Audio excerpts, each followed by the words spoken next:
So next MCQ ಈ ರೀತಿ ಕೇಳ್ತಾರೆ. ಇದರಲ್ಲಂತೂ ಪೇರ್ ಆಫ್ ಲೀನಿಯರ್ ಈಕ್ವೇಷನ್ಸಲ್ಲಿ ಒಂದು ಟೇಬಲ್ ಇದೆ. ಆ ಟೇಬಲ್ ಚಾರ್ಟ್ನ ನೀವು 100% ಕಲೀಲೇಬೇಕು. ಕಲಿತ್ರೆ ನೀವು ಈ ಕ್ವಶನ್ಸ್ನ ನೀವು ಅಟೆಂಡ್ ಮಾಡ್ತೀರಾ. ಬಟ್ ಏನು ಅಂತಂದರೆ ಅದರಲ್ಲಿ ಕನ್ಫ್ಯೂಸಸ್ ಕೆಲವೊಂದು ಸಲ ಡೈರೆಕ್ಟಾಗಿ ಕೇಳ್ತಾರೆ, ಕೆಲವೊಂದು ಸಲ ವಿತ್ ಎಕ್ಸಾಂಪಲ್ ಕೇಳ್ತಾರೆ. ಸೊ ಅದರಲ್ಲಿ ಕರೆಕ್ಟಾಗಿ ನೀವು ನೋಡಿಕೊಂಡು ಕಲಿಬೇಕು.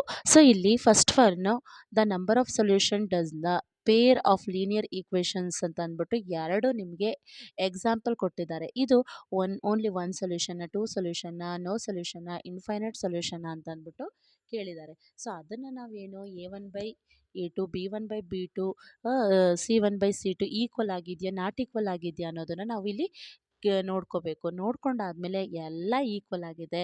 ಸೊ ಈಕ್ವಲ್ ಆಗಿದ್ರೆ ಅದು ಏನಾಗಿರುತ್ತೆ, ಇನ್ಫೈನೈಟ್ ಸೊಲ್ಯೂಷನ್ ಆಗಿರುತ್ತೆ. So next x+2y is equal to C1, 2x plus 4y is equal to C2 or pair of linear equations C2 C1 is not equal to C2, then the equation ಅಂತ ಕೇಳಿದ್ದಾರೆ.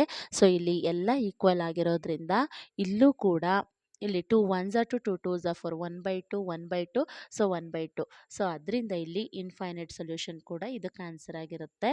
So next the pair of lines ಡೈರೆಕ್ಟಾಗಿ ಏನು ಆ ಟೇಬಲಲ್ಲಿ ಇರೋದನ್ನೇ ಇಲ್ಲಿ ಕೊಟ್ಬಿಟ್ಟಿದ್ದಾರೆ.